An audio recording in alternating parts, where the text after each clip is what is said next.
E o cordeiro virou leão. Jesus morreu como cordeiro, mas ressuscitou como leão. No domingo da Páscoa, domingo da ressurreição, apressadamente devemos nos preparar para sair da escravidão para a liberdade, das trevas para a luz. O convite de Jesus continua o mesmo: vinde após mim. Todo aquele que tiver sede, fome, vinde após mim. Todo aquele que estiver sem propósito, sem direção, vinde após mim. Todo aquele que estiver perdido nas suas emoções, nas suas decisões, vinde após mim. A todos, ele diz, vinde após mim. Aqueles que estão convictos, pensando que estão indo para o caminho certo, vinde após mim. Aqueles que têm convicção, vinde após mim. Aqueles que não têm medo e os que têm medo, vinde após mim. O convite de Jesus é: vinde após mim. Vale a pena seguir Jesus e permanecer nele. Nos nossos 21 dias no Evangelho de João, sobre esse tema, permanecer, temos falado dessa bênção e de como é importante e como vale a pena permanecer em Cristo. Chegamos hoje no capítulo 17. Depois de Jesus ter dado os últimos ensinamentos aos seus discípulos, ele diz: depois destas coisas, diz João, tendo Jesus falado estas coisas, tudo que ele falou no capítulo 13, 14, 15 e 16, Jesus agora começa uma oração, a oração intercessória, a oração sacerdotal, a oração do discipulador mestre. Jesus começa a sua oração olhando para o céu e ele diz assim: Pai. Isso é importante porque no Evangelho de João, 122 vezes a palavra Pai aparece. É o Evangelho mais relacional que temos. Deus é chamado de Pai no Evangelho de João 122 vezes. 6 vezes só nesta oração sacerdotal aqui, que expressa intimidade, relacionamento e identidade. Eu sei quem eu sou, de Jesus. Mas agora chegou a hora dele. Tendo chegado a hora dele, o Kairos, o tempo de Deus. No Evangelho de João nós vamos ver muitas vezes, ainda não era chegada a sua hora, Cronos, o tempo humano. Mas agora chegou o Kairos, o tempo de Deus, da crucificação de Cristo. E aí ele faz esta oração sacerdotal importante. Há muitos conceitos que nós podemos destacar nessa oração, que glorifica e revela o Pai, que intensifica esse relacionamento, que mostra a importância desse relacionamento, que tudo que Deus entregou na mão de Jesus, Jesus cuidou com extrema dependência do Pai, para que isso ficasse muito claro. Jesus repete isso várias vezes no Evangelho de João. João registra tudo isso. O discipulador transmite vida, e vida eterna. A finalidade de Jesus é que conheçam ao Pai, assim como eles podem me ver, que vejam ao Pai. Quem me vê, vê ao Pai. A glória do Filho era revelar a glória do Pai, para que te conheçam. A palavra grega indica uma experiência, não um conhecimento intelectual apenas, mas um conhecimento subjetivo, não somente concreto, mas subjetivo. Conhecimento está relacionado à pessoa, de um relacionamento. O verbo está presente, o único Deus verdadeiro. Jesus diz no versículo 4: eu te glorifiquei na terra, cumprindo a obra que tu me deste. No versículo 4, Jesus diz claramente: eu te glorifiquei na terra, consumando a obra que me confiastes a fazer. Alguns teólogos acreditam que essa obra que Jesus está se referindo no capítulo 17 é a obra redentora. Mas outros, e eu também concordo, percebemos aqui que Jesus está dizendo aqui que está consumado, não que vai ser consumado. Lá na cruz, no capítulo 19, nós vamos ler, lá na cruz Jesus vai dizer, está consumado. Ele diz duas vezes, uma aqui na oração intercessória e outra lá na cruz. Então o que nós entendemos é que Jesus tinha uma obra na vida e outra obra na morte. A obra da vida de Jesus foi o discipulado, foi ensinar esses homens, foi glorificar o Pai, completando a obra que o Pai deu para ele fazer. A obra da vida de Jesus foi o discipulado. Se não fosse o discipulado, nós não teríamos modelo, nós não teríamos a igreja forte como temos hoje, nós não teríamos a multiplicação indo e fazendo discípulos. E a outra obra é a obra da morte, a obra da redenção, porque somos salvos, a redenção é realizada através da morte, do sangue de Cristo que foi derramado. Sem derramamento de sangue não há remissão de pecados. Então, Jesus teve uma obra na sua vida, o discipulado, outra obra na sua morte, a redenção. Então, o objetivo de Jesus nessa oração era focar três coisas importantes. Primeiro, o Pai. Segundo, os discípulos e em consequência disso, a igreja. E terceiro, o mundo. Para que o mundo veja, para que o mundo entenda, para que o mundo conheça. A proposta de Jesus era revelar o nome de Jesus aos discípulos, revelar a glória do Pai aos discípulos, para que os discípulos também revelassem a glória do Pai ao mundo, para que os discípulos revelassem o nome do Pai ao mundo.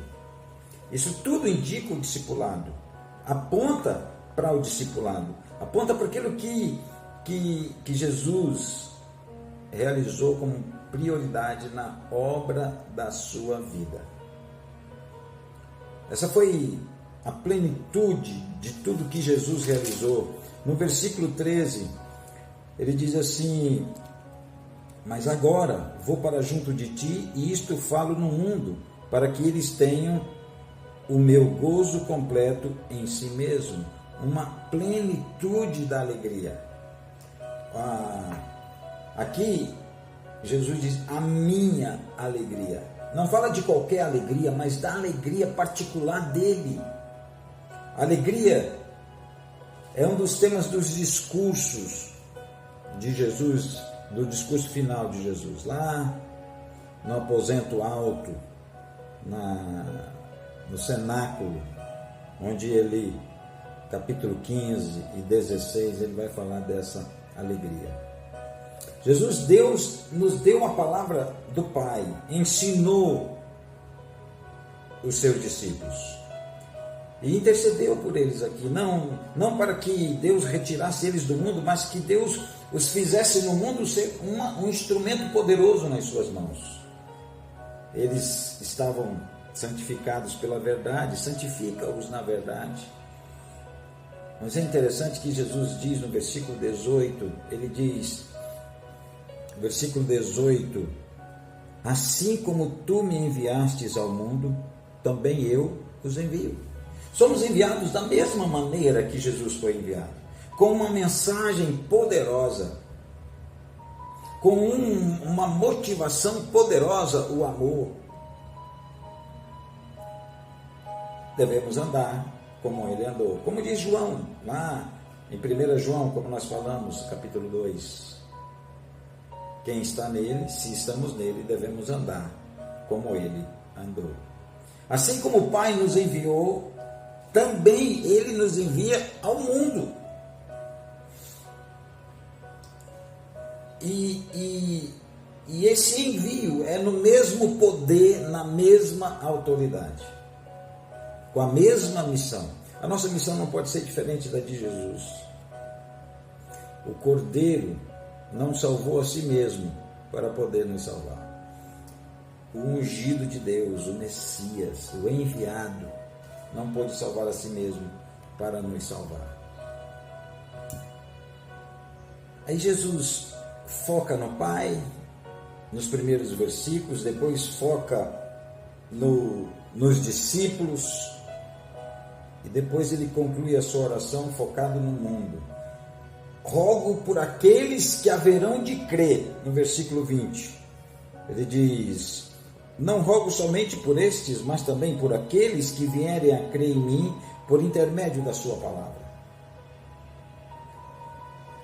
Jesus roga, pede, intercede por aqueles que haveriam de vir. Eu e você. Jesus intercedeu por mim, Jesus intercedeu por você. A igreja total. Nós estamos incluídos nesta oração sacerdotal, nessa oração do discipulador mestre. Por meio da mensagem da palavra de Deus, eu rogo para que aqueles que haverão de crer em mim, para que todos sejam um, versículo 21.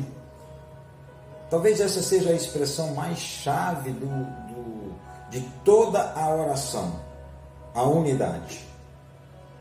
A unidade é a palavra-chave do capítulo 17, da oração inteira.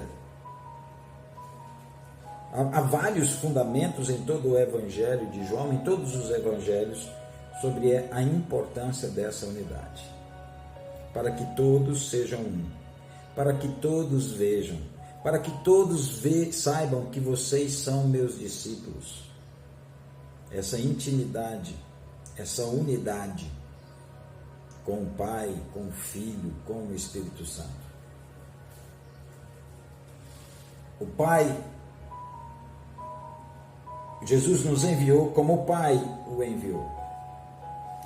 Jesus diz no versículo 22, eu lhes tenho transmitido a glória que me tens dado, para que sejam um como nós somos um. Jesus compartilha tudo conosco.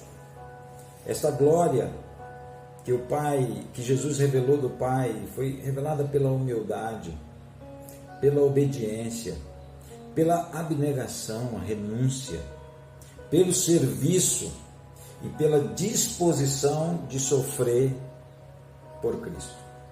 Esta glória é demonstrada através disso. Humildade, abnegação, renúncia, a obediência, o serviço, a disposição de sofrer por Jesus Cristo. Para que todos sejam um.